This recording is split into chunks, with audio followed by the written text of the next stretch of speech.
isn't the government talking about how to retain skilled labour? Why isn't the infrastructure minister talking about how to implement infrastructure funds and get construction workers back to work in Alberta?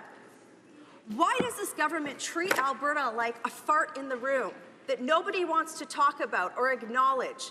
That is where my constituents have been at with this government for over a year. And you know what? We're tired of it.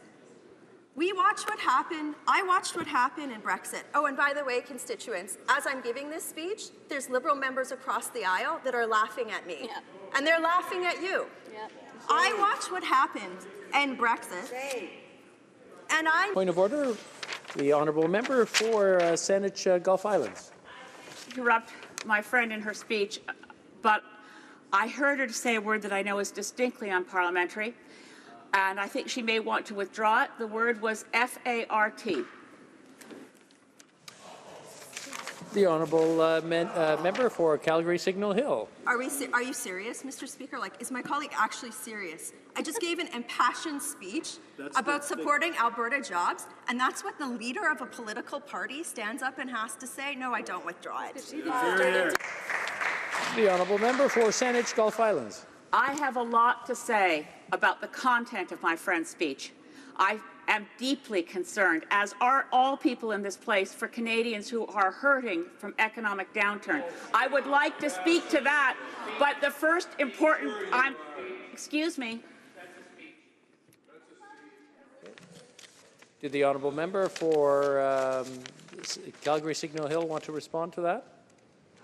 It's Calgary Nose Hill, but close enough. Sorry. Mr. Speaker, the leader of the Green Party has been probably one of the most vocal opponents of every part of the Alberta economy for the last 10 years, so I will take no lessons from her on this. I believe we're getting into debate, but I'll go to the honourable member for the Saanich Gulf Islands. And I feel it's important to make something of the member's choice of words, is that she then accused people opposite her for reacting. And in that context, decorum is important and respect is important in this place. I remind those who are now heckling me that you are breaking the rules of this place when you do so. I have never heckled in this place, not once. And I've never used language that was unparliamentary, not once. And I recognize my friend's passion, but I do not forgive, nor do I accept. We looked up on page 619 of the O'Brien and Bosch. I shall read what's in here.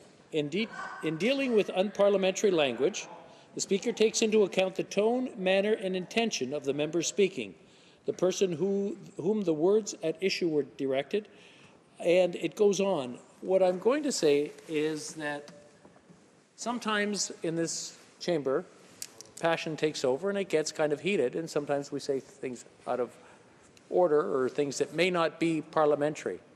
The honourable member said a couple of things that were bordering, but it's up to her to decide whether they were unparliamentary. Someone took offence.